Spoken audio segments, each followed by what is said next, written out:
ফেসবুকে একটা পোস্ট প্রায় সময় আমার নজরে পড়ে। পোস্ট হয়েছে কি এরকম যে দাদা দাদি আর ফুফু চাচার ভালোবাসা নাকি বাপের সামর্থ্য দেখা ভালোবাসাটা ভালোবাসে, আর নানা নানি খালা মামা হেরার ভালোবাসাটা হচ্ছে গিয়ে নিঃস্বার্থ ভালোবাসা।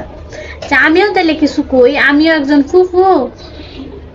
কিন্তু একজন ফুফু আর আমি একজন খালা। আপনারা যেই নজরে আপনার বাপ মা ভাই বোন এরা দেখেন, এই নজরে যদি আপনার শ্বশুর বাড়ির লোকজন দেখতেন, তবে আশা করি আপনার শ্বশুর বাড়ির লোকজন আপনার শত্রু হইল না। হ্যাঁ, বিয়ের পর শ্বশুর শাশুড়ি ননদ একটু গুতা দেখ কথা কয়ে এটার প্রচলন চলেই আইছে।